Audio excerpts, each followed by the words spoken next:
Corona ভাইরাসের নাম শুনলে অধিকাংশ মানুষ এখনও আঁতকে ওঠেন। চোখের সামনে ভেসে ওঠে বহু মানুষের মৃত্যু যন্ত্রণা। কিন্তু এই করোনা বদলে দিয়েছে চা বিক্রেতা রনির ভাগ্যের চাকা। আজকে রনির মুখেই শুনব করোনা ভাইরাস কিভাবে তাকে স্বাবলম্বী করে তুলেছে। লকডাউনের ভিতরে আমার ব্যবসাটা চালু হয় এবং ধরেন আপনার আমার তিলতলা বাজারে চায়ের স্টল ছিল। তিলতলা বাজারে চায়ের স্টল ছিল আমার, ওখানে ধরেন দোকানদারি করতাম। হঠাৎ ধরেন লকডাউন আসে, ওই লোকজন এক জায়গাতে বসতে দেয় না,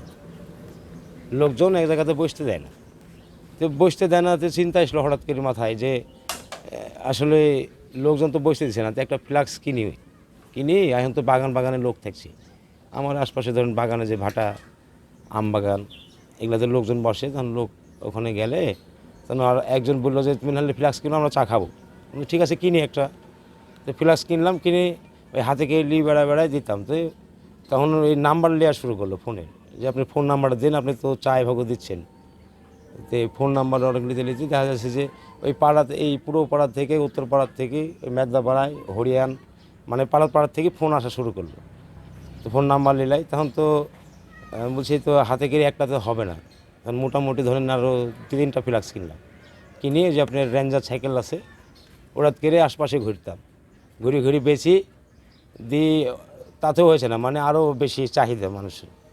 তখন ওই আপনার ওই লোনের পরে মোটরসাইকেল কিনলাম, কিনে যে আপনার মোটরসাইকেলে যে ঝুড়ি বসালিছি, নিয়ে যে আপনার 4-5টা ফ্লাক্স আমার গাড়িতে থাকে এবং আমার কাছে অনেক রকমের চা পাওয়া যায়। আপনার এখানে কি কি ধরনের চা এবং কফি পাওয়া যায় এবং দাম কত? আমার কাছে মশলা চা আছে, এটা 5 টাকায় বেচি। দুধ চা আছে, এটা 10 টাকা বেচি। আর আপনার দুধ কফি আছে, ওটা 20 টাকা নিই। আর ব্ল্যাক কফি 10 টাকা। এই ধরনের আমার এই প্রকারের আমার কাছে চা থাকে। প্রতিদিন কত কাপ করে যায় এবং আপনার সকালের দিকে বের হয়, 150-200 পিস নিয়ে বের হয়।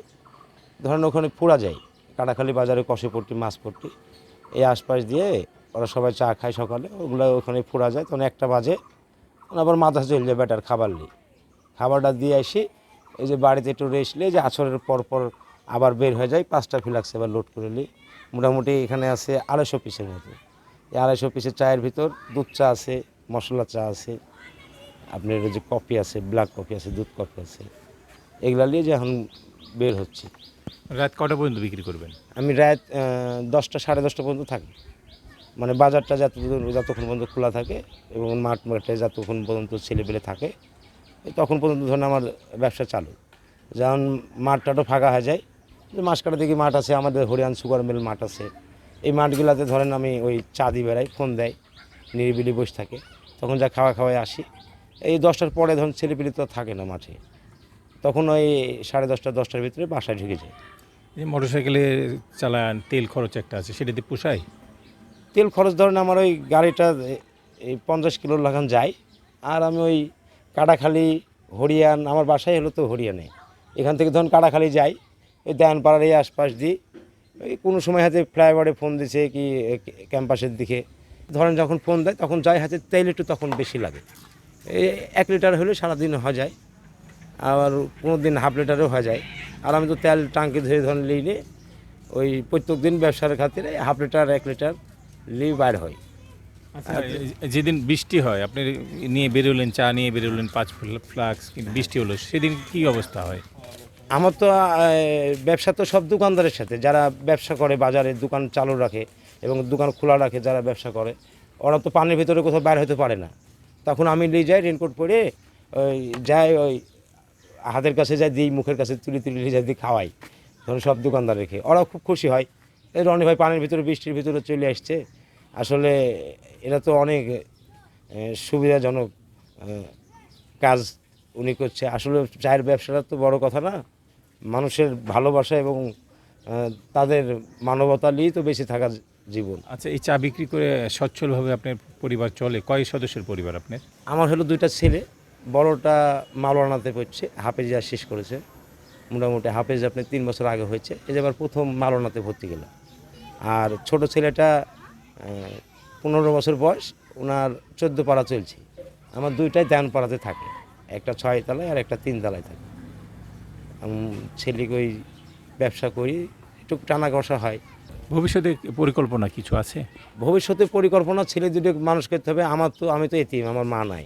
আমার মা ছোটোবেলায় মারা গেছে আমার ক্ষেত্রেই। আমার একটা বোন ছিল ছোট, এবং মা যখন মারা যায় তখন আমার নানি নিয়ে এসে আমাকে মানুষ করেছে। নানির যে বাড়ির ভিটা খালি 1 কাঠা, তাছাড়া আমার এখানে আর আমার বলতে কিছু নাই। তো নানি দান শতক দিছে। আমি এরপরে ধরেন আমার 2টা ছেলে মানুষ করেছি, এবং আমিও এখানেই বড় হলাম এবং নানির কাছে মানুষ হলাম। আমার নানিটা মারা গেছে 5 বছর হলো মারা যাওয়া। ওটাই আমার সব, বাবা মা গুরু যৌনটাই, যে ভাই বোনে কই আঁচলে ছায়া দিয়ে রেখেছে মা মারার পরে। যে নানিটাও নাই, এখন আমি একাই ধরেন পৃথিবীর বুকে, আর আমার বলতে আর কিছু নাই। আমার 2টা সন্তান, এই আমার পরিবার, ধরেন 4 জন সদস্য আমরা। এই আমার স্বপ্ন যে আমার 2টি ছেলে মানুষ করব। আমরা তো ধরেন লেখাপড়া শিখতে পারিনি। 7 বছরের ছেলে থেকে মা মারা গেছে, তখন আর লেখাপড়া কে শেখাবে? বাপ ধরেন ওই আমার মায়ের মায়ের ফেলে দিয়েছিল, তো ওই বাপ আবার কেচে কেচে ধরেন ঘুরে বেড়াইছিল, পালা বেড়াইছিল। আর আমার ভাই বোনে ধরুন খুব কষ্ট হয়েছিল, তখন নানি জলদি চলে এসে যে হরিয়ানায় আছি নানির বাসাতে। ভিডিওটি ভালো লাগলে পরবর্তী ভিডিও নোটিফিকেশন পেতে চ্যানেলটি সাবস্ক্রাইব করে পাশে থাকা বেল বাটনটি অন করে রাখুন।